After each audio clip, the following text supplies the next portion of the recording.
Evet, teşekkür ederiz izlediğiniz için. Aslında Zoom'dan kaynaklı belki bir ses ve görüntü problemi yaşadık. Yaşamış olabiliriz ama YouTube'da aynı videoyu bulabilirsiniz.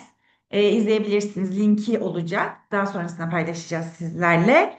Ee, Şimdi de Genel Müdür Yardımcımız Muzaffer Sabur aramızda. Ona sözü bırakmak isterim.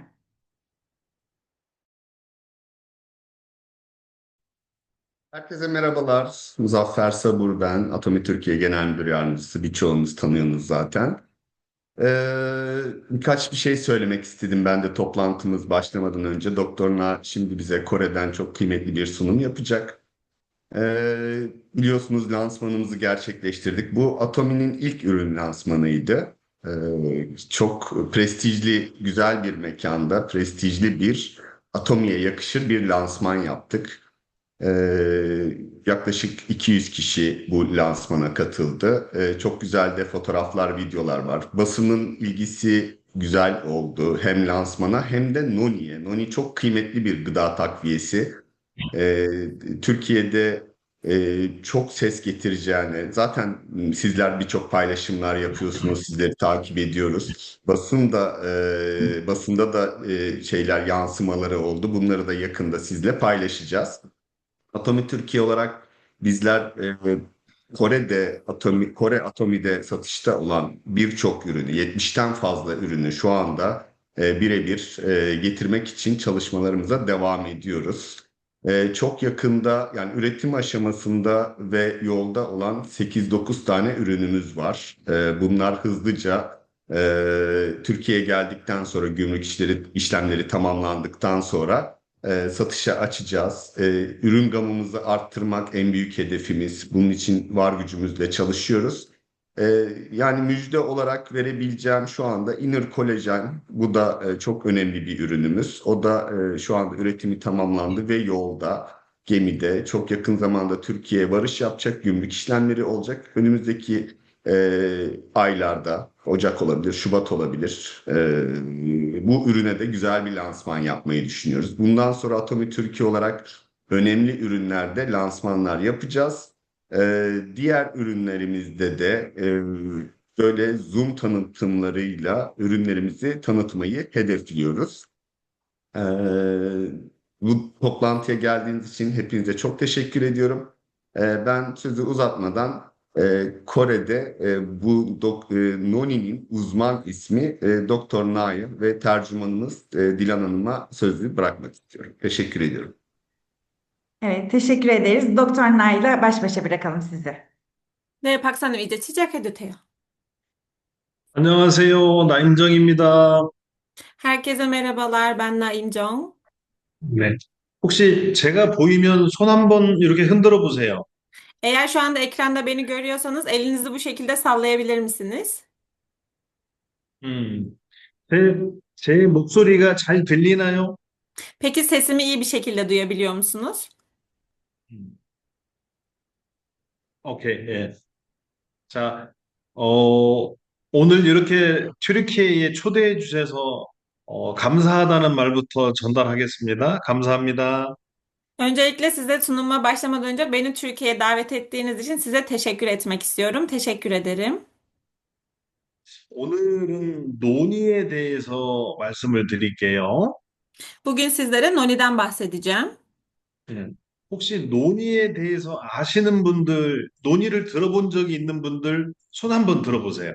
Peki içinizde Noni'yi bilenler ya da ben Noni'yi içtim diyenler var mı? Ellerini kaldırabilir mi? 음, 논의를 좀 아시는 분들이 많으면 좋을 텐데, 제가 들은 거에 의하면 튀르키예는 논의가 많이 알려져 있지 않다고 들었어요.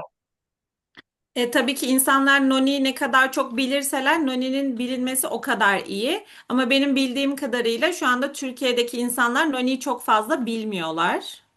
음, 그래서 오늘은 조금 쉬운 강의를 할게요.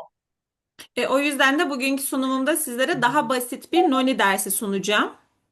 예, 논의에 대해서는 강의할 게 너무 많아요. Çünkü aslında Noni hakkında bilgilendirmemiz gereken, dersi yapmamız gereken çok fazla bilgi var. 오늘 강의보다 조금 더 큰 강의는 직접 튀르키예에 방문을 해서 튀르키예에서 직접 강의를 하겠습니다. Ve daha sonrakinde sizler için sunacağım daha detaylı bir Noni Top dersi için ise Türkiye'ye gelip bizzat bu toplantıyı sizler için Türkiye'de gerçekleştireceğim. 자, 제가 직접 여러분을 보지는 못해도 제가 여러분을 감시하고 있을 테니까 제 강의를 좀 주의 깊게 들어주셔야 돼요. Belki ben sunumu yaparken sizlerin hepinize tek tek dikkat edemeyeceğim ama ben sunumu yaparken lütfen tüm dikkatinizi bana verip Noni'den alabileceğiniz tüm bilgileri edinmeye çalışın. 자, 시작하겠습니다. Evet, şimdi başlıyorum. 자, 이게 제 사진이에요. Bu benim fotoğrafım. 사진이 더 잘생겼나요? 아니면 실물이 더 잘생겼나요? Sizce fotoğrafta mı daha yakışıklıyım yoksa şu anda ekranda gördüğünüz ben mi daha yakışıklı? 많은 사람들은 실물이 더 잘생겼대. Ama genellikle gören insanlar benim şu anda gerçek benim daha yakışıklı olduğunu söylüyorlar. 제가 나중에 실물을 보여드리러 갈게요. O yüzden de bir gün Türkiye'ye gelip size gerçek beni göstereceğim. 자, 논이는 이렇게 생겼어요. Noni tam olarak bu şekilde görünüyor. 논이는 되게 못생긴 과일이에요. Çok çirkin bir meyve 그리고 냄새도 너무 안 좋아요. ve çok kötü kokuyor. 근데 맛은 더 안 좋아요. Ama daha kötü olanı ise tadı. 음. 그런데 못생기고 냄새도 나쁘고 맛은 더 나쁜데 인류는 논이를 2000년 전부터 먹어왔어요. Ama Noni'nin işte görüntüsü kötü, tadı kötü olmasına rağmen, kokusunun kötü olmasına rağmen yaklaşık 2000 yıldır çok fazla tüketime sahip. 음. 전 세계의 따뜻한 지역에는 전부 논이가 자라요. Aslında Noni dünyanın birçok bölgesinde çok farklı isimlerle olmasına rağmen çok iyi bilinen bir meyve. 그리고 그 지역에 있는 사람들은 전부 다 논이를 먹어왔어요. Ve buradaki bölgede bulunan insanların hepsi de Noni'yi tüketmiş insanlar. 논이를 먹으면 사람의 건강에 도움이 많이 된대요. Çünkü bu insanlar Noni'yi tükettiklerinde bunun sağlıklarına çok iyi geldiğini söylüyorlar. 적도라고 하는 적도, 따뜻한 적도를 중심으로 위아래 지역에 따뜻한 지역에 있는 사람들은 건강을 위해서 논이를 많이 먹어왔어요. Ve genellikle burada ekvator çizgisinin orada bulunan yani sıcak bölgelerde bu bölgelerde yaşayan insanlar Noni'yi sağlıkları için çok fazla tükettiklerini söylüyorlar. 그러다가 1769년에 제임스 쿡이라고 하는 선장이 폴리네시안 지역에 탐험을 갔어요. Ve 1769 yılında James Cook adı verilen bir bilimci ise Polinezya'ya bir yolculuk yapıyor. 음, 폴리네시안 지역에서 제임스 쿡이 바라다 보니까 폴리네시안 지역에 사는 사람들은 아프면 무조건 먹는 과일이 하나 있었어요. Ve bu Polinezya yolculuğunda ise şunu keşfediyor. Bu bölgede yaşayan insanlar hastalandıklarında Noni adını verdikleri bir meyveyi tüketiyorlar. 머리가 아파도 이 과일을 먹고 눈이 아파도 그 과일을 먹었어요. Başları ağrıdığında da bu meyveyi tüketiyorlar ya da gözleri ağrıdığında da bu meyveyi tüketiyorlar. 배가 아파도 이 과일을 먹었고 피부가 아파도 과일을 먹었어요. Karnları ağrıdığında da bu meyveyi tüketiyorlar ya da hazımsızlık çektiklerinde de bu meyveyi tüketiyorlar. 그래서 제임스 쿡이라는 사람이 같이 갔던 동료 학자한테 그 과일을 연구하게 했어요. Ve James Cook'la birlikte gittiği diğer bir doğa bilimciyle birlikte bu meyveyi ediniyorlar. 그랬더니 그 학자가 밝힌 게 뭐냐면 그 폴리네시안 지역에 있는 사람들은 이러한 질병이 있을 때 질병을 낫게 하기 위해서 논이를 먹어왔던 거예요. Ve bu meyveyi araştırmaya başlıyorlar iyice ve görüyorlar ki Polinezya'da yaşayan insanların herhangi bir hastalık belirtisinde direkt olarak bu meyveyi tükettiğini fark ediyorlar. 어떤 질병이냐면 머리가 아파도 이 과일을 먹어요. Mesela nasıl semptomlar? Diyelim ki sadece bir baş ağrısı çekiyorlar. Bu baş ağrısında da bu meyveyi tüketiyorlar. 어지럼증이 있을 때도 이 과일을 먹어요. Başları döndüğünde de bu meyveyi tüketiyorlar. 열이 날 때도 이 과일을 먹어요. Yüksek ateşte de bu meyveyi tüketiyorlar. 염증이 있을 때도 이 과일을 먹어요. Vücutlarındaki iltihaplanma durumlarında da yine noniyi tüketiyorlar. 구토가 있을 때도 이 과일을 먹으면 나아요.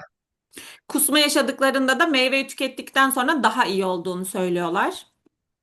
배가 아프거나 소화가 안 될 때 먹어도 이 과일을 먹으면 질병이 나아요. Ve karınları ağrıdığında, hazımsızlık çektiklerinde meyveyi tükettikten sonra bu durumun tamamen geçtiğinden bahsediyorlar. 설사가 있을 때도 이걸 먹으면 나아요. İshal olduklarında da yine bu meyveyi tükettiklerinde iyi olduklarını 예, 피부 질환이 있을 때도 이걸 먹으면 나아요. ve ciltlerinde herhangi bir problem çıktığında da yine bu meyveyi tükettiklerinde daha iyi olduklarını söylüyorlar. 그 과일의 이름이 뭐냐면 논이에요. İşte tam olarak yedikleri bu meyvenin ismi ne diye sorarsanız noni. 즉, 사람들은 2000년 전부터 못생기고 냄새나고 맛이 없어도 건강에 도움이 되니까 논이를 오랜 기간 먹어왔던 거예요. Yani aslında insanlar yaklaşık 2000 yıldır bu meyve kötü de olsa, kötü de koksa, tadı da çok kötü de olsa sırf sağlıkları için bu uzun bir zamandır bu meyveyi yiyerek bugüne kadar geldiler. 1769년 그 다음부터 논이에 대해서는 연구가 엄청나게 많이 이루어졌어요. Ve o 1769 yılından itibaren Noni ile birlikte yayınlanan makale sayısı da inanılmaz derecede artış gösterdi. 논의에 대한 연구 논문은 무려 10만 건 이상이 연구가 됐어요. Yani Noni hakkında yayınlanan akademik makaleler yaklaşık 100 bin makaleyi aşmış durumda. 심지어 학자들이 모두가 인정하는 인정받는 논문이 있어요. 그 논문을 SCI 논문이라고 해요. Ve bu tüm uluslararası bilimsel indeksli dediğimiz SCI düzeyindeki kabul görmüş makaleler içerisinde de yer alıyor. 논의에 대한 연구 논문 중에 SCI급 연구 논문도 3천 건이 넘어요. Ve bu SCI dediğimiz yani uluslararası bilimsel indeksli makalelerde de Noni içinde yayınlanan makalede 3000 tane. 지금도 전 세계의 많은 대학에서 논의에 대한 연구가 진행되고 있어요. Ve hala şu anda da dünya üzerinde de sürekli olarak Noni hakkında bilgilendirme makaleleri yayınlanmaya devam ediyor. 물론 저희 애터미도 논의에 대해서는 전문가적인 수준으로 연구를 하고 있어요. Ve tabii ki bizler de yine Atomi olarak da Noni hakkında bilgilendirme, bilimsel makaleleri de yayınlıyoruz.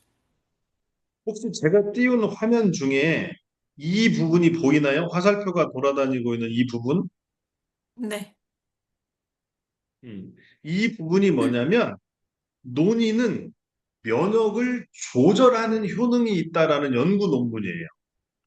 Burada şu anda ekranda görmüş olduğunuz en aşağıda yazan makalenin başlığı da Noni'nin bağışıklık sistemini güçlendirdiği adı altında bir makale. 네. 논의가 가지고 있는 면역 조절 효능에 대한 연구 논문인데 이 연구 논문을 어느 회사가 했을까요? Peki bu Noni hakkında yazılan bağışıklık sistemine dair içeriğe sahip olan Noni'yi yazan makaleler arasında kim de var? 이 연구 논문은 애터미가 발표한 연구 논문이에요. Tam olarak bu makale Atomi tarafından yayınlanmış bir makale. 애터미도 벌써 논의에 대한 연구 논문을 13개 발표했어요. Ve Atomi'de gerçekten Noni için yayınlanan makale sayısı da her geçen gün artmaya devam ediyor. 애터미는 애터미의 논의를 만들 때 756편의 연구 논문을 검토하고 확인해서 제품을 만들었어요. Ve Atomi Noni'yi yaparken Noni'nin sağlığa faydalı olan 756 tane makaleyi araştırma sonucunda Noni'yi aslında ortaya çıkardı. 756편의 논문을 다 조사해 보니까 가장 효능이 높은 게 암에 대한 항암 효능이었어요. Ve bu sağlığa faydaları araştırılan 756 makale içerisinde de en çok görülen ve en sık rastlanan makalenin de anti kanser olduğu ortaya çıktı. 두 번째가 항염증에 대한 효능이었어요.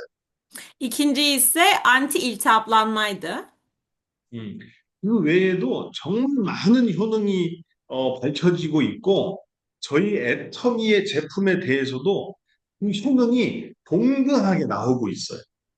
Ve aynı zamanda bu makaleleri araştırıldığında makalelerin içeriği daha da genişlemeye başladı ve Atomi'nin makaleleri de yine bu genişliği içine alacak şekilde daha fazla makaleyi göz önünde bulundurarak yayınlamaya devam etti. 그러면 궁금증이 하나 생겼어요. Ve merak ettiğimiz bir şey ortaya çıktı. 논의는 머리부터 발까지 모든 사람의 몸에 전부 다 효능이 나와요. Peki nasıl oluyor da noni baştan ayağa tüm vücut bölgelerinde bu kadar faydalı olabiliyor sorusu. 네, 머리에 좋을 뿐만 아니라 눈에도 좋고 가슴에도 좋고 발에도 좋아요. Yani sadece baştan ayağa kadar değil, bu göğüs ağrılarınıza da iyi geliyor, karaciğerinize de iyi geliyor. 근데 도대체 어떻게 했길래 논의는 모든 사람의 몸에 효능이 나올까요? Peki noni vücudumuzda ne yapıyor da bu kadar baştan ayağa böyle bir fayda sağlayabiliyor? 예전에는 하이니케라고 하는 정말 유명한 논의 연구 박사가 있었어요. Daha önceleri geçmişte Hynek adı verilen yani Rolf Hyding olan bir bilim insanı vardı ve noniyi çok fazla araştırmıştı. 1970년대에 하이니케가 하나의 논문을 발표를 했어요. Ve 1970 yılında bilim insanı olan Hynek bir makale yayınladı. 논을 먹으면 논이 안에 있는 좋은 성분이 사람 몸 안으로 들어가요. Ve yayınladığı makalede de şunu söylüyordu. Noni tükettiğiniz zaman noninin içerisindeki bir madde vücudunuza giriş yapıyor. 그래서 사람 몸 안에 있는 병든 세포를 논이에 좋은 성분이 들어가서 건강한 세포로 만들어 준다라고 논문을 발표했어요.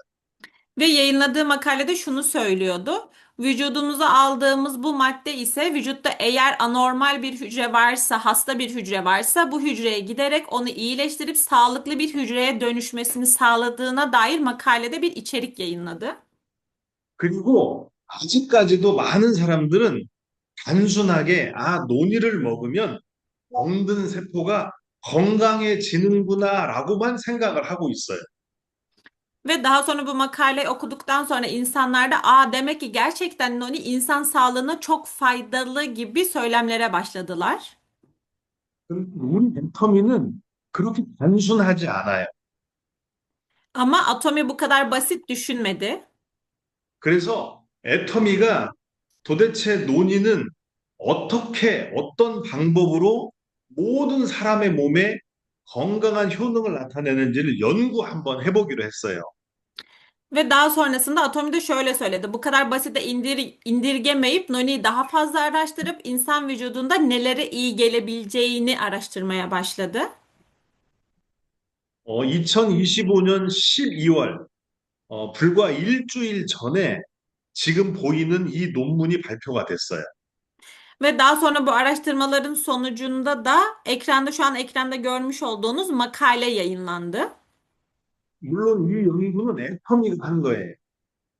Ve bu makaleyi Atomi tarafından yayınlandı. 이 연구는 어떤 걸 한 거냐면 암 세포를 만들어 놓고 암 세포에 논의를 투입을 하면 암 세포가 극복이 되는지 안 되는지를 검증한 실험이에요. Peki bu nasıl bir makale derseniz de bu makalede şöyle bir araştırma yapıldı. Bir kanser hücresi yaratıldı. Daha sonra bu kanser hücresinde noninin etkisi nasıl, ne kadar olduğu araştırılmaya başlandı. 자, 여성 회원분들 손 한번 들어보세요. 여성 회원분들. Kadın üyelerimiz ellerini kaldırabilirler mi bu şekilde? 근데 여성 회원분들은 지금 제가 강의하는 걸 잘 들으셔야 돼요. O yüzden kadın partnerlerimiz ben anlatırken daha dikkatli dinlemeliler. 저희가 암을 일으켰어요. Bizler kanser üzerindeki etkilerini araştırdık. 하나는 폐암, Birincisi akciğer kanseri, 또 하나는 유방암, ikincisi meme kanseri, 또 하나는 뇌암. üçüncüsü ise nöroblastem yani beyindeki bir kanser türü. 폐암과 유방암과 뇌암 세 가지의 암을 일으킨 다음에 논이를 먹여봤어요. Bu üç tür kanser hücrelerinin üzerinde noninin içirilmesi sağlandı. 혹시 화면에 이 화살표가 보일까요? Şu anda ekranda de boyuyor. Ekrandaki hücreleri sizler de görüyorsunuz. 논을 먹이면 이렇게 길었던 암세포가 이렇게 점점 줄어들어요. Ve noniyi tükettikten sonra kanser hücrelerinin giderek küçüldüğünü gözlemlediler. 음. 폐암이든 유방암이든 뇌암이든 논이를 먹으면 암세포가 점점 줄어들어요. Yani bu aslında akciğer kanseri olsun, meme kanseri olsun, hangi kanser türü fark etmeksizin noniyi tüketmeye başladıktan sonra kanser hücrelerinin küçüldüğü gözlemlendi. 암세포가 줄어드는 것뿐만 아니고 암의 전이, 암이 다른 데로 옮겨가는 것도 막아줘요. Ve sadece bu hücrelerin küçülmesini sağlamak değil, aynı zamanda vücuttaki bu kanserin vücudun herhangi bir yerine taşınmasının da önüne geçtiği görüldü. 폐암세포하고 유방암세포, 그 다음에 뇌암세포가 전이가 되는 거를 논이가 막아주는 거예요.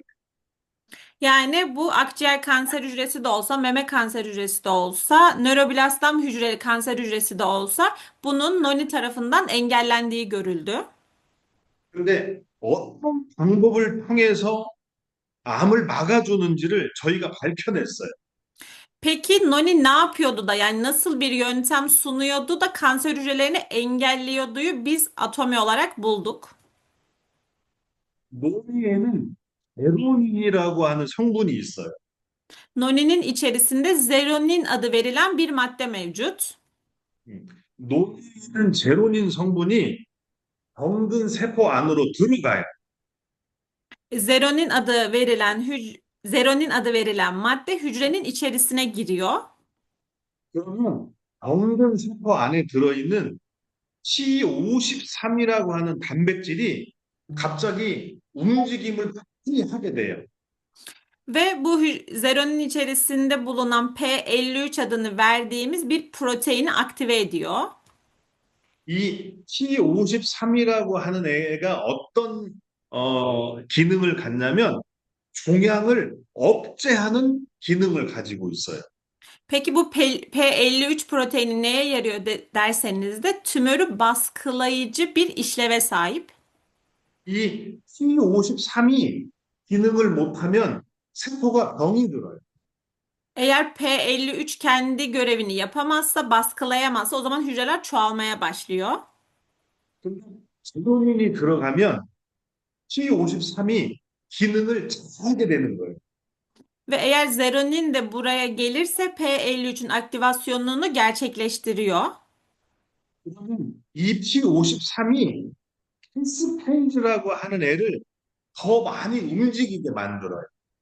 Ve P53 adını verdiğimiz proteinde parçalayıcı bir enzim olan bir kaspaz var. Bunun aktivasyonunu hızlandırmaya başlıyor. 그러면 이 캐스페이지라고 하는 애가 암세포를 죽게 만들어. Peki bu kaspaz ne demek? Kaspaz da kanser hücrelerini öldüren bir enzim. 그러면 P53하고 캐스페이지가 뭔가 궁금하시죠? Peki siz merak ediyorsunuz şu anda P53 ve kaspaz nedir? 좀 어렵겠지만 논이를 먹으면 병든 세포가 건강해진다고 했잖아요. Tabii ki biraz zor olabilir ama şöyle düşün. Az önce şunu söylemiştik. Hastalıklı bir hücre var ve zeronin sayesinde bu sağlıklı bir hücreye dönüşüyor. 세포가 건강해지려면 두 가지가 꼭 필요해요. Ve bu hücrenin hastalıklı hücreden sağlıklı hücreye geçebilmesi için iki tane maddeye ihtiyaç duyuyor. 그 중에 하나가 P53이고 또 Bunlardan 다른 biri 하나가 캐스페이지예요. bunlardan biri P53, diğeri ise kaspaz. 예. 자, 그러면 캐스페이지가 뭐고 P53이 뭔지 간단하게 알아볼게요. Öncelikle bir kaspazın üzerinden anlatmaya başlayacağım. 사람이 나이가 들면 점점점 기억력이 약해지고 병이 들지요. İnsanlar yaş almaya başladıkça yani yaşlandıkça vücutlarında mesela işte hem hafıza kaybı gibi hem de hücrelerin yaşlanması gibi durumlarla karşılaşıyor. 나이가 들면서 기억력이 없어지고 병이 드는 이유는 T53이라는 애가 점점 활동을 안 해서 그래요. Peki bunun sebebi neden? İnsanlar yaşlandığında hafızaları zayıflıyor ve vücutları daha kolay 예.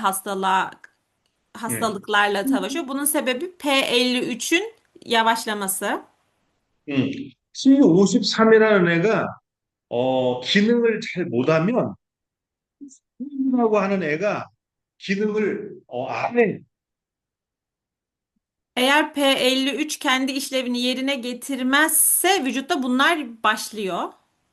근데 이 테스페이지라고 하는 애가 참 중요해요. Ve P53 işlemini yapamadığında kesmesi de çalışmıyor ama kaspaz bizim için çok önemli bir enzim. 왜냐하면 테스페이지라고 하는 애가 기능을 하면 병들고 암과 같은 병든 세포를 죽일 수가 있어요. Peki kaspaz neden bu kadar önemli? Çünkü kaspaz görevini tam anlamıyla yerine getirdiğinde vücudumuzda hasta bir hücre ya da kanserli bir hücre varsa onu öldüreceği için bizim için çok önemli. 그래서 암과 같은 질병을 이기려고 하면 캐스페이지가 많이 움직여야 돼. O yüzden de bizler vücudumuzdaki bu kadar kötü hücrelerin hastalıkların önüne geçebilmemiz için kaspazın görevini en iyi şekilde yerine getirmesi gerekiyor. 근데 캐스페이지를 움직이게 만드는 사람이 누구냐? P53이에요. Peki kaspazın bu şekilde aktivasyonunu sağlayacak olan madde ne? Bu da P53. 근데 T53은 나이가 들어가면 잘 움직이려고 하지 않아요. Ama P53'te de sizler yaşlanmaya başladığınızda aktivasyonu da yavaşlamaya başlıyor. 그러면 나이가 들어서도 T53이 잘 움직이게 해야 되는 어, 어떤 공구원이 필요하잖아요. Demek o zaman bizim bu P53'ün işlevini harekete getirecek bir maddeye ihtiyacımız var. 성장이 밝혀진 T53을 가장 많이 움직이게 하는 물질이 뭐냐면 제로닌이라고 하는 물질이에요. Tam olarak işte P53'ün biz yaşlansak bile onun aktivasyonunu, işlevini devam ettirecek olan madde de zeronin maddesi. 근데 제로닌이 가장 많이 들어있는 식물이 뭐냐면 그게 논이에요. Ve zeronine bu kadar ihtiyaç duyuyorsak zeronin en çok hangi maddenin içerisinde var? Noninin içerisinde. 즉, 논이를 먹으면 제로닌이 머리에서부터 발끝까지 모든 질병을 다 이기게 도와주는 거예요. Yani eğer bizler noniyi tüketirsek baştan ayağa vücudumuzda bulunan hastalıklı hücrelerin tedavi edilmesine yardımcı oluyor. 근데 이런 과학적인 원리를 누가 발견해냈다고요? Peki bu bil 애터미가 발견해냈어요. Peki bu bilimsel açıklamaları tam olarak kim ortaya çıkardı? Kim bunları keşfetti? Atomi. 그리고 이런 발견한 과학적인 근거를 가지고 만든 게 애터미 발효논이에요. Ve bu şekilde bu bilgilere sahip olup da bu kadar önemli bir madde yani fermente edilmiş noniyi ortaya çıkaran da yine atomiydi. 그중에 제가 몇 가지 사례를 하나 소개를 해드릴 거예요. Ve sizlere birkaç tane makaleden bahsedeceğim. 지금 보이는 이 페이지는 혈병 환자에 대한 이야기예요. Bu ekranda görmüş olduğunuz da bir beyaz kan hücrelerimize dair yapılan bir makale. 음, 실은 논의는 백혈구라고 하는 면역 세포를 높인다는 게 이미 밝혀져 있어요. Noni'nin içerisinde bulunan maddenin bağışıklık sistemini güçlendirdiğine dair bir bilgiye sahibiz. 음, 암에 걸린 환자들은 항암 치료를 하고 나면 다시 회복하는 데까지 시간이 오래 걸려요. Eğer bir kişi kanser tedavisi gördüyse daha sonrasında iyileşme sürecindeki süreç biraz uzun bir zaman alıyor. 백혈병이라고 하는 혈액암이 있어요. Bizim de bir kanser türü olan kan kanseri adını verdiğimiz bir kanser türü var. 음, 나이 50인 여성의 백혈병 환자에 대한 이야기예요. Bu 50 yaşındaki bir kan kanserine sahip olan bir hastanın konusu.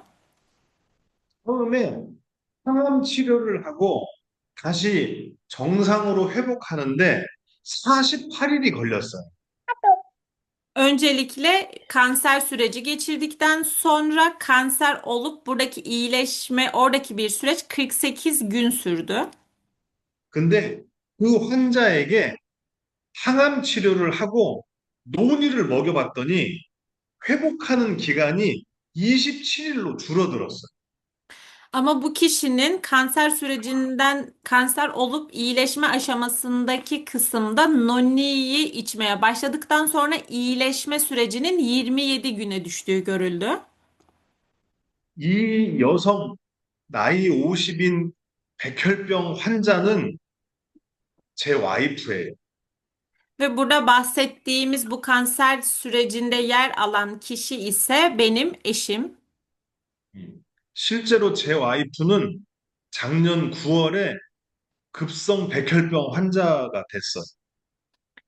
Benim eşim geçen sene 9. ayda lökosit kanseri yani kan kanserine yakalandı. 병원에서 내린 진단 결과는 6개월 생존율이 10%가 안 됐어요.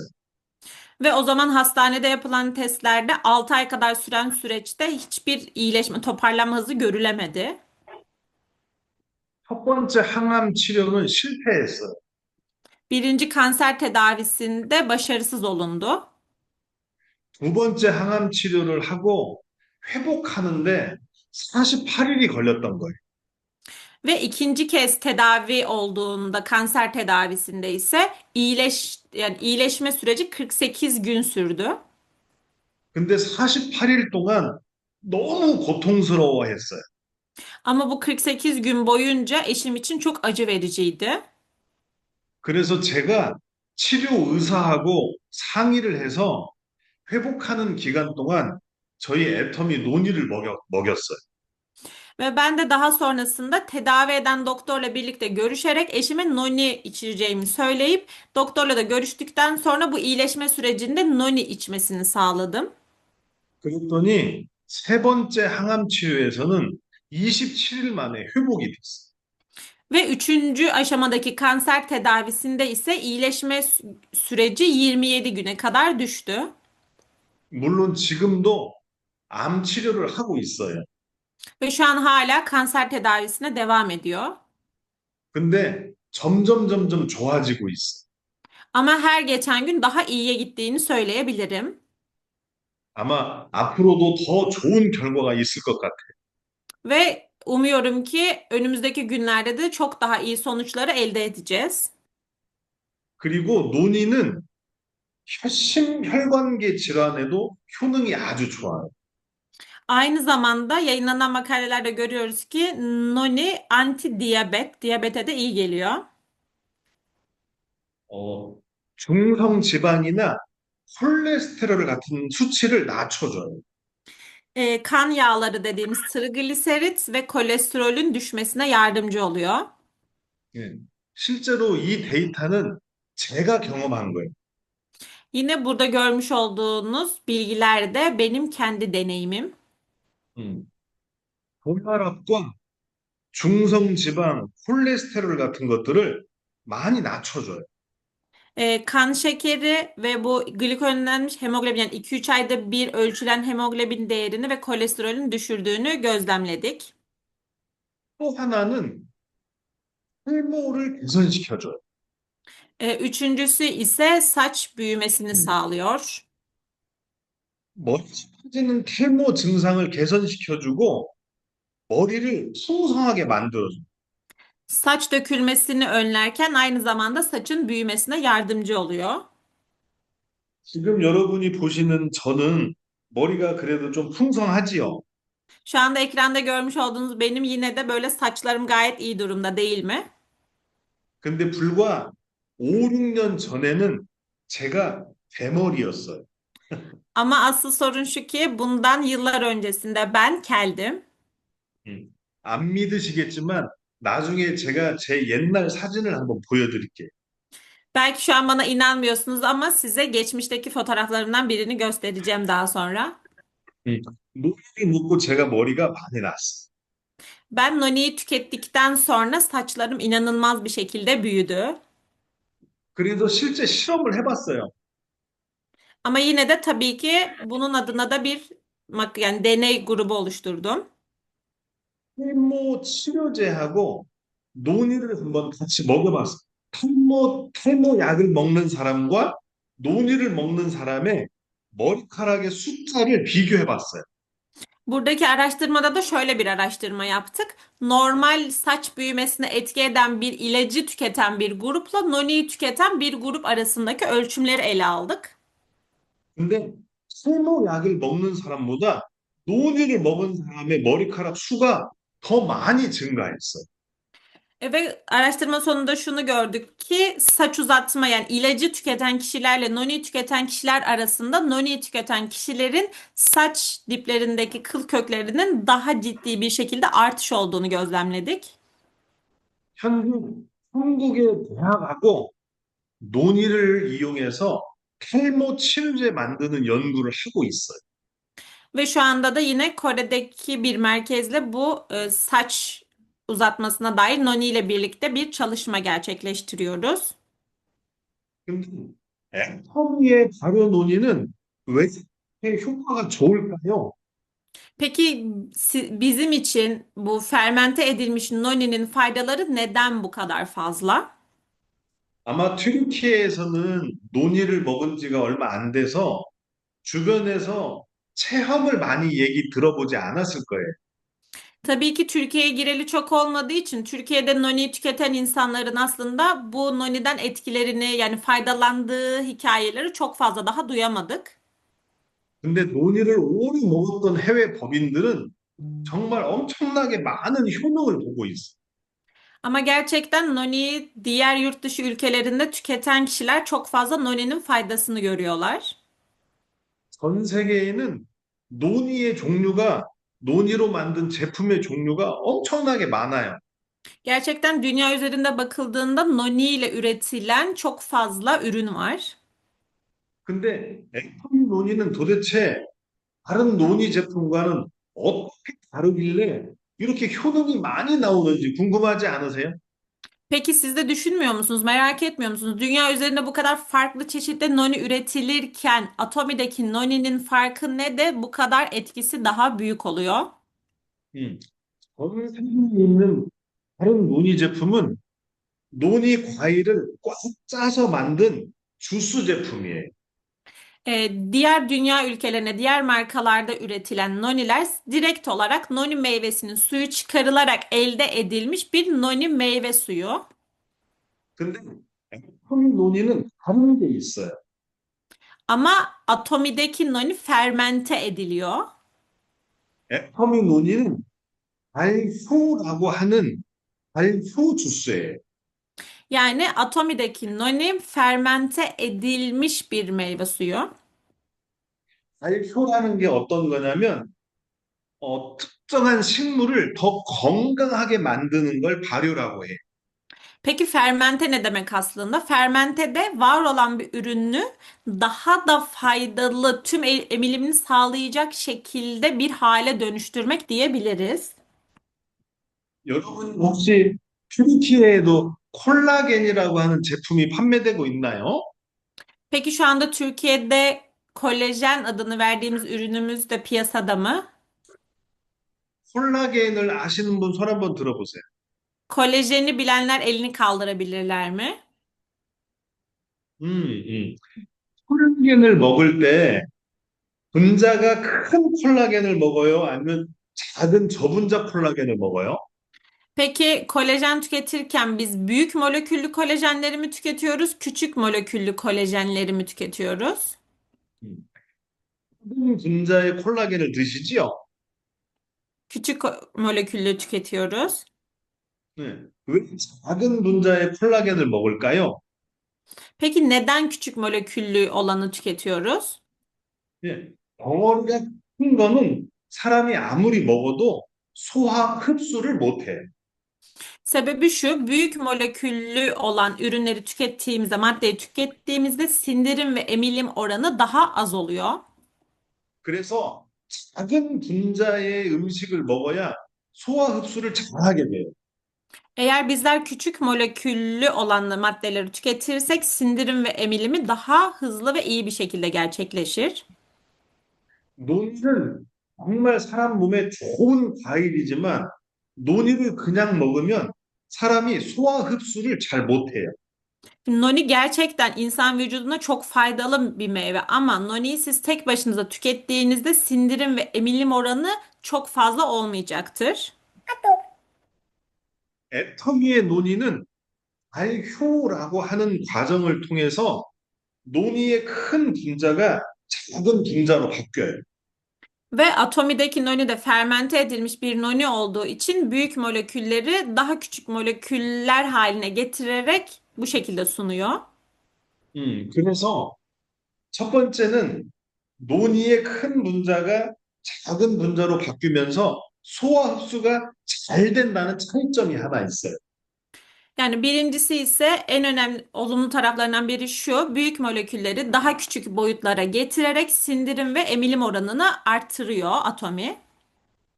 두 번째는 논이는 냄새도 안 좋고 맛도 안 좋은데 냄새와 맛을 안 좋게 만드는 성분을 발효를 하면서 없애버려요.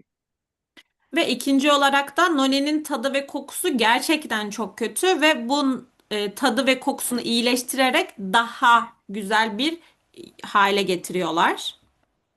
그래서 전 세계에 있는 논이 제품 중에 저희 애터미 발효 논이가 제일 맛있어요. O yüzden de tüm dünya üzerinde olan, piyasada olan noniler kıyaslandığında tat olarak, koku olarak en iyi noni atomi nonisi. 논에는 200개 이상의 좋은 성분이 들어있어요. Noni'nin içerisinde 200'ü aşkın gerçekten vücuda çok faydalı madde bulunuyor. 근데 발효를 하면 그 좋은 성분의 함량이 더 높아져요. Ama eğer bu şekilde fermente edilirse bu içeride insan vücuduna fayda olacak maddelerin özellikleri daha da artırılıyor. 그래서 그냥 일반 논이를 먹는 것보다 발효한 논이를 먹으면 더 건강하게 되는 거예요. Yani normal noniden farklı olarak fermente edilmiş noniyi tükettiğinizde bu size daha faydalı oluyor. 그리고 작게 분해된 그 물질들이 서로 결합을 해서 생각지도 못했던 새로운 물질을 만들어내요. Ve bu şekilde küçük boyutlara indirilmiş vücudumuza almış olduğumuz bu maddeler de kendi aralarında da bir araya gelerek bizim hayal bile edemeyeceğimiz vücudumuza çok daha iyi gelecek yapılara dönüşüyorlar. 그래서 발효라고 하는 걸 학문적인 용어로 바꾸면 바이오 컨버전 테크놀로지라고 해요. Yani eğer biz buna tam olarak hani fermente edilmiş noniyi ürettiğimiz teknolojiyle birleştirirsek biyo dönüşüm teknolojisi adını verdiğimiz bir olay. 제가 맨 마지막에 보여드리겠지만 이 바이오 컨버전 테크놀로지로 저희가 한국에서 과학기술 대상을 수상했어요. Bunu yine sunumun en sonunda göstereceğim ama biz Kore'de bu biyodönüşüm teknolojisini kullanarak teknoloji ödüllerini de kazanmış olduk. 한국에서는 한국의 노벨상이라고 하는 상이에요. Ve Kore'de gerçekten önemli olan bir klas ödülü bu. 그게 이번 주 화요일 이틀 전에 저희가 수상을 했어요. Ve bizler bu hafta Salı günü yani 2 gün önce bu ödülü kazanmış olduk. 그래서 전 세계에 있는 애터미 회원국 해외 법인 중엔 튀르키예에 맨 처음 알려드리는 거예요. Ve şu anda da dünya üzerinde birçok ülkede atomi bulunmasına rağmen ilk kez şu an burada Türkiye'de bu ödülü aldığımızı sizinle paylaşıyorum. 애터미 다른 법인은 아직 몰라요. Şu anda herhangi diğer atomide bulunan diğer yerler şirketlerimiz bilmiyorlar. Sadece şu an Türkiye biliyor. 그러면 애터미의 기술 중에 가장 중요한 게 하나 있어요. Yine atominin içerisinde fonksiyonel işlevi çok iyi olan bir yapı daha var. 그게 유산균이에요. Bu teknolojinin adı ise probiyotik. 애터미는 논의에 딱 맞는 유산균을 찾아냈어요. Atomi noni yaparken şunu buldu. Noni'ye uyum sağlayabilecek en iyi probiyotiği bulduk. 논의는 몸에 좋은 성분이 정말 많아요. Gerçekten noni'nin içerisinde vücudumuza çok iyi gelebilecek yapılar çok fazla. 그래서 한 개의 유산균으로는 그 좋은 성분을 다, 함량을 높일 수가 없어요. Ve tabii ki tek sefer yani bu bütün olan içeriği tek bir seferde vücudumuza almamız mümkün olmayabilir bir probiyotikle.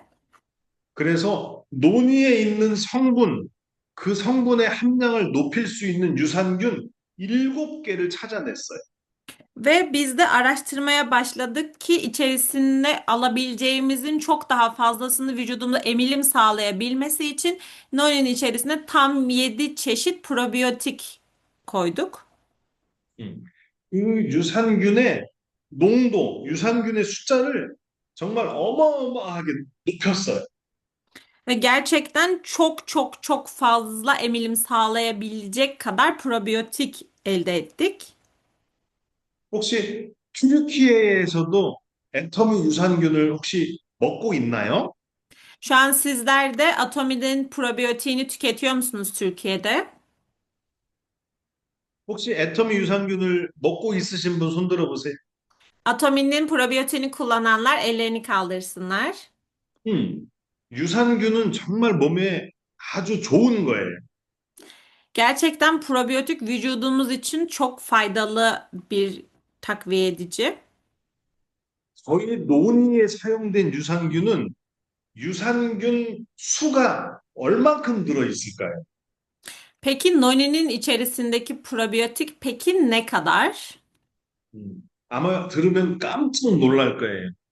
Eminim bunu duyduğunuzda şok olacaksınız. 1g당 8천억 마리 이상이 들어있어요.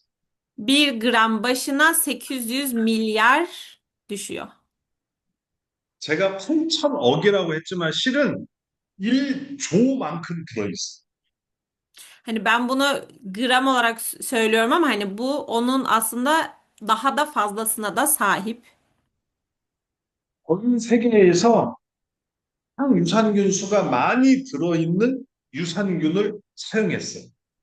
Yani tüm dünya üzerinde en fazla probiyotiğe sahip olan bileşeni bunun içerisinde kullandık. 그 7종의 유산균은 이미 4가지의 특허가 있어요. Ve atominonin içerisinde kullanılan 7 çeşit probiyotiğin zaten 4 tanesinin çok çok önemli bir yapıya sahip. 특허받은 유산균이. Bunlar patentli olan probiyotikler. 근데 이렇게 좋은 유산균을 다른 회사에서 쓰면 될까요, 안 될까요? Peki bu kadar önemli olan probiyotikleri diğer şirketler kullanabilir mi? 그래서 다른 회사에서는 쓸 수 없게 이 유산균에 이름을 붙였어요. Ve bizler de ne yaptık? Diğer şirketler tarafından kullanılmasın diye bu probiyotiklere isimler verdik. 액텀이라고 하는 이름을 붙였어요. 다시 말씀해 줄 수 있어요? 액텀이라고 하는 이름이 붙은 유산균. Atomi ismine sahip probiyotikler olarak belirledik. 이름이 뭐냐면 애터미 7종 복합 유산균이에요. Ve şöyle bir isim belirledik. Atomi'deki 7 çeşit karma probiyotik. 그래서 이 유산균은 애터미만 쓸 수 있어요. Yani bu probiyotikleri sadece Atomi kullanabilir. 이 유산균을 애터미만 쓸 수 있기 때문에 이 제품은 애터미만 만들 수 있는 거예요. Yani bu probiyotikler sadece Atomi tarafından kullanılabileceği için bu ürün sadece Atomi tarafından üretilebilir. 전 세계에서 발효 논의는 애터미가 처음 만들었어요. Tüm dünya üzerinde fermente edilmiş noni ilk kez Atomi tarafından yapıldı. 지금은 애터미를 따라서 다른 회사들이 발효 논의를 만들고 있어요. Ve şu anda Atomi'den gördükten sonra diğer şirketlerde fermente edilmiş noninin üretimine başladılar. 그래도 우리 애터미보다 좋은 발효 논의는 만들 수가 없어요. Ama Atomi kadar iyi bir şekilde fermente edilmiş noniyi hiçbir şirket üretemez. 왜냐하면 애터미 유산균은 애터미만 쓸 수 있으니까. Çünkü Atomi'nin probiyotikleri sadece Atomi tarafından kullanılabilir. 그러면 우리 애터미 발효 논의는 어떤 업적을 이뤄냈을까요? Peki Atomi'deki fermente edilmiş noninin elde ettiği başarılar nelerdi? 애터미는 전 세계적으로 특허를 25개 냈어요. Atomi'nin nonisi dünya üzerinde patent 25 tane patente sahip 한국에서 17건의 특허가 등록이 됐어요. ve 17 tanesi Kore'de, 미국에서는 4개, Amerika'da 4 tane, 중국은 2개, Çin'de 2 tane, 대만도 2개. Tayvan'da da 2 tane. 저는 튀르키예에서도 특허를 내고 싶어요. Ben Türkiye'de de patent sahibi olmak istiyorum. 그리고 연구 논문을 13편 발표했어요. Akademik araştırmada 13 tane sunuldu. 그리고 1년에 180만 병을 팔고 있어요. Ve 1,8 milyonluk bir satışa sahip yıllık olarak. 예, 전 세계적으로 19개 나라에 수출이 되고 있어요. Ve global olarak da 19 ülkede ihracatı bulunmakta. 그리고 한국에서 주는 과학기술상을 많이 받았어요.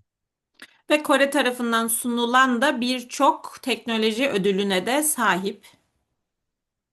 가장 최근 이틀 전에 한국의 노벨상이라고 하는 과학기술 대상도 수상했어요. Ve az önce de söylemiş olduğum 2 gün önce de Atomi'nin Nobel'i, Kore'nin Nobel'i gibi düşünebilirsiniz. Bilimsel olarak verilen bir teknoloji ödülüne de sahip oldu. 이 과학기술 대상은 일주일에 딱 1개의 제품만 수상을 받을 수 있어요.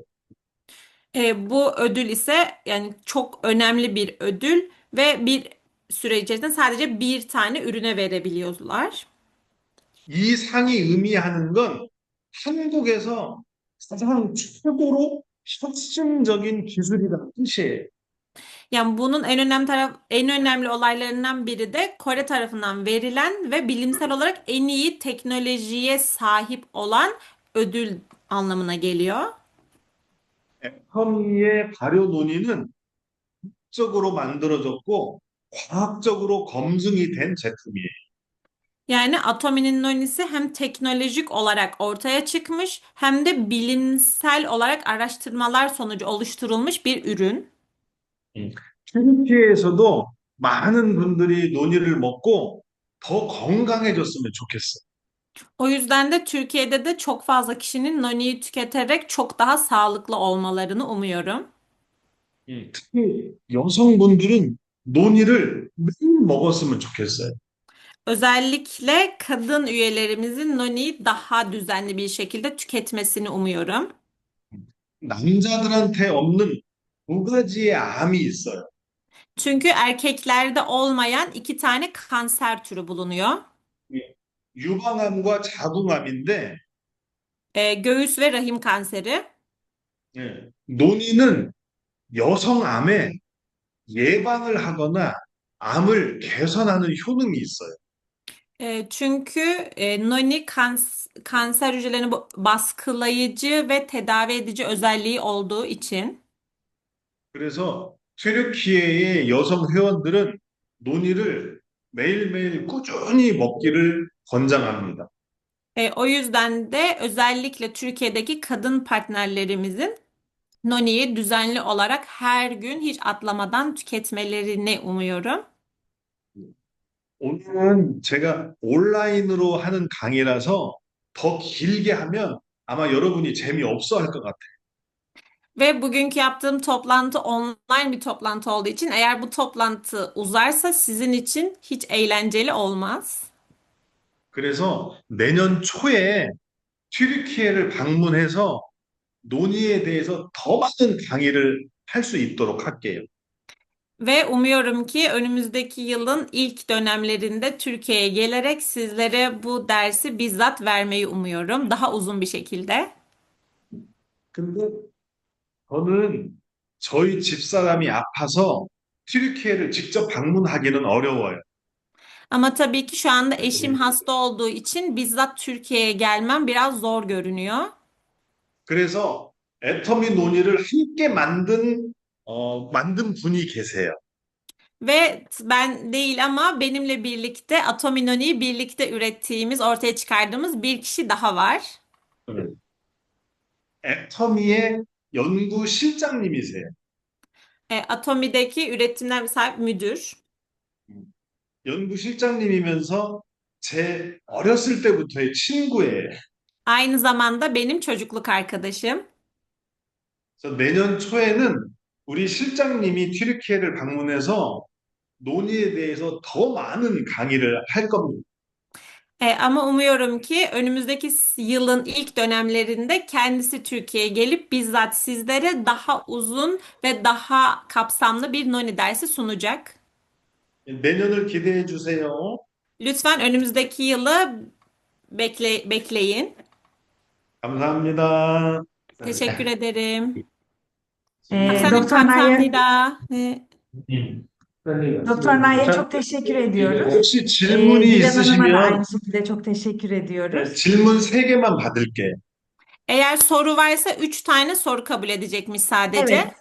Şimdi şöyle, tabii sohbet kısmına çok sayıda soru geldi. Dolayısıyla en çok sorulanlardan soru soracağız. Tamam. Hemen başlıyorum bir tanesiyle. Kullanım için yaş sınırlaması nedir? Kaç yaş üzeri kullanabilir? 네. 박사님, 너니를 몇 살부터 먹으면 돼요? 아, 논의를 못 먹는 게 아닌데 미국에 소아의사협회라는 데가 있어요. 네. 그 소아의사협회에서는 만 1살, 12개월이 되기 전에 단맛이 나는 음식을 못 먹게 해요. 네. 왜냐하면 만 1살 이전에 단맛을 느끼면 나이가 들어서 당뇨병에 걸릴 확률이 높아진대요. 그래서 만 1살 이전에는 논이를 안 먹었으면 좋겠어요. Şöyle açıklama yapıyor. Amerika'da pediatri derneği varmış ve bu pediatri derneği 1 yaş altındaki çocuklara verilmemesini tavsiye ediyormuş. Bunun sebebi de çocuklarda 1 yaştan önce verildiğinde şeker isteği artabileceği için bu çocuklar ileriki yaş dönemlerinde şeker hastalığına eğilimleri olabilir. O yüzden de şey söylüyor, 1 yaşından küçük çocuklara vermemek tercih ediliyor. Ondan sonra her yaş grubunun tüketebileceğini söylüyor. Hı hı. Onun haricinde başka bir soru. Saç dökülmelerine iyi geldiğinden bahsetmişti. Ne kadar sürelik bir kullanımda saç dökülmesi azaldı ve ne kadar zamanda yeni saç çıkarmaya başlıyor? tamam. 아까 머리카락을 더 네. 강하게 만들었다고 얘기하셨는데, 몇 개월 정도 먹어야 머리카락을 이렇게 길게 좀 만들 수 있나요? 음, 저는 논의를 2019년부터 먹었고, 2021년이 되니까 머리가 풍성해졌어요. E, 한 2년 정도 걸렸어요. Ne? Kendisi 2019 yılında başlayıp 2021 yılına kadar hiç aralıksız devam etmiş ve 21 yılında artık saçları bu şeklini almış. Yani 2 yıl boyunca aralıksız tüketmiş. 우리 아까 이도상 실장님이라고 튀르키예를 방문할 사람이 있는데 그분을 통해서 제 옛날 사진을 공개할게요. Ve az önce size tanıştırmış olduğum Türkiye'ye derse gelebilecek olan kişi de diyor sizlere benim öncesi ve sonrası fotoğraflarımı göstermesini isteyeceğim. Hı. Son iki sorum var. Biliyorum çok fazla sorunuz var bu arada hani katılımcılarımız için söylüyorum ama en fazla sorulanlardan soracağız. Çünkü Doktor Nağda sadece 4 tane soru kabul edebileceğini söylemişti zaten. O yüzden son iki sorum kaldı ve en fazla sorulanlardan soracağım. Hemen Dilan Hanım'a soruyorum. Tüm atomi gıda takviyeleriyle aynı anda kullanılabilir mi? Mesela probiyotikten bahsetti. Aynı gün kullanılabilir mi? 음. 그 너니를 어떻게 드시는 거 좋은가요? 왜냐면 지금 애터미에서 건강식 제품 많으니까 예를 들면 사람들 유산균도 먹고 있고 뭐 비타민도 먹고 있는데 다 같이 먹으면 괜찮냐고. 논의는 어떤 거하고 먹어도 아무 문제가 없어요. 심지어 약하고 함께 먹어도 아무 문제가 없어요. 다만 가장 좋게 먹는 방법이 하나 있는데 그걸 가르쳐 드릴게요. 네. 쉐, 논의는 네. 제가 미리 설명할게요. 네. 논의는 제로닌이라고 하는 게 만들어질 때 효과가 더 높아져요. 근데 제로닌이 만들어지려면 빈속, 음식을 먹지 않은 상태에서 논이를 먹으면 제로닌이 훨씬 더 많이 만들어져요. 즉, 가장 좋은 방법은 저는 아침에 일어나자마자 물을 한 컵을 먹고 논이를 먹어요. 또 자기 전에 물을 한 컵 먹고 논이를 먹어요. 뱃속에 음식이 없을 때, 비어 있을 때 논이를 먹는 게 가장 좋고, 아무 때나 논이를 먹어도 함께 먹는 그 어떤 것과 먹어도 논이는 아무런 문제가 없어요. 네. 감사합니다. Şey diyor, herhangi bir takviye edici gıdasıyla yani sadece probiyotik değil diğerleriyle birlikte tüketildiğinde hiçbir sorun yok. Hatta ilaçla bile aynı anda tüketilebilir diye söylüyor Noni. Hatta ben şeye de sordum, Noni'yi nasıl tüketmeliyiz? Nasıl tüketebiliriz en iyi bir şekilde? Kendisi şunu söyledi, zeroninin üretilebilmesi için hani boş mide olması gerekiyor. Daha faydalıymış. O yüzden de kendisinin tüketim yolunu bize söyledi. Yine şunu da ekledi. Noni'yi nasıl tüketirseniz bir sorun teşkil etmiyor. Yani arada da tüketmenizde tabii ki bir sorun yok. Ama en iyisi sabah aç karına bir bardak su içtikten sonra Noni'yi içtiğini söyledi. Yine aynı şekilde akşamları da uyumadan önce bir bardak suyu içtikten sonra üzerine Noni'yi tükettiğini söyledi. Teşekkür ederiz. Son soruma geçiyorum. Hangi kronik hastalıklarda kullanılmamalıdır? Mesela şeker hastası kullanabilir mi rahatlıkla veya kan sulandırıcı kullananlar bunu kullanabilir mi? 사람들은 뭐 병에 뭐 담요 있고 아니면 심장 아픈 사람들 있으면 너니를 먹을 수 있나요? 다른 건 괜찮은데 신장, 콩팥이 안 좋은 saram들은 논이를 물에 타서 연하게 해서 희석해서 드시는 게 좋아요. Ne? Şey diyor özellikle böbrek rahatsızlığı olanlarda diyor bu yüksek konsantrasyonlu şeyleri tüketmemeleri gerektiği için bunu bol suda çözerek, bol suda içinde karıştırarak bu şekilde tüketmeleri diyor. Onlara iyi olur. Teşekkür ederiz. 많은 궁금한 것들이 Şöyle, 있으면 더 네, 많은 궁금한 것들은 전부 다 질문을 받으셔서 네, 저한테 보내주세요. 그러면 네, 제가 다 답을 달아서 다시 그 회신 드릴게요. 네, 감사합니다. 네. Çok daha fazla sorunuz varsa diyor, lütfen bu soruları bana yazılı olarak iletirseniz ben hepsini tek tek cevaplayıp tekrardan sizlere göndereceğim. teşekkür ederiz. Rica edebilir miyiz aslında? Mesela onu takip edebileceğimiz bir sosyal medya hesabı varsa bize chatten yazabilir mi? 아, 혹시 박사님이 뭐 인스타나 뭐 그런 게 소셜 미디어 쓸 수 있나요? 또 있나요? 어, 저는 잘 안 해요. 너무 많이 와서 Kullanmıyormuş. 잘 안 하고, 저는 한국의 카톡이라는 거를 사용을 하는데, 네. 제가 제 이메일하고 카톡을 튀르키예 법인에 알려드릴 테니까, 궁금한 것들은 저한테 보내주세요. 네. 그러면 제가 회신을 드릴게요. Ne? Kendisi sosyal medya hesabı kullanmıyormuş ama şöyle söyledi, belki biliyorsunuzdur, Kakao Talk uygulamasını kullanıyormuş ve mailini yine genel müdürümüze bu adreslerini, mail adresini ve bırakacakmış. Merak ettiklerinizi kendisine oradan ulaştırabilir misiniz? Tamamdır. Bizde zaten vardı mail adresi. O zaman çok teşekkür ediyoruz. Hem Doktor Naya hem de Dilan Hanım size. Onun dışında biz Doktor Naya demiştik ki hani yaklaşık 300-400 katılımcımız olur maksimum demiştik. Ama bugün böyle 980'leri gördük. Onu da kendisine iletirsen Dilan çok seviniriz. Tabii ki. Böyle dedik ama bu kadar katılım biz de beklemiyorduk. Bir de hani hafta sonu ve çalışma saatleri. Dolayısıyla hiç beklemiyorduk. Çok sevindik de aynı zamanda katılımları için herkesin. Yine Paksa... Eh, çok kısa bunu hani çevirmene gerek yok ama soruları müşteri hizmetlerine mail olarak atabilirler üyelerimiz. Biz kendisine iletiriz Doktor Nana. 일단 박사님한테 이 강의를 해줘서 너무 감사하다고 말을 하고 싶고, 줌 미팅 하기 전에는 뭐 200, 300명 정도 사람을 참석할 수 있다고 생각을 하고 있는데, 지금 900명?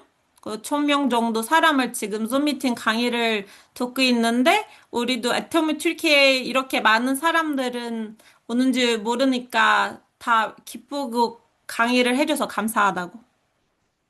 땡큐. 감사합니다. 네, Kamsahamnida teşekkür 감사합니다. ederiz. Bu Zoom'u kaydettik bu arada. Hı hı. Herkese göndeririz. O konuda da hani şey yapmayın, tedirgin olmayın lütfen. Çünkü çok fazla sayıda sohbete gelmiş kaydediliyor mu diye merak etmeyin. Kaydettik.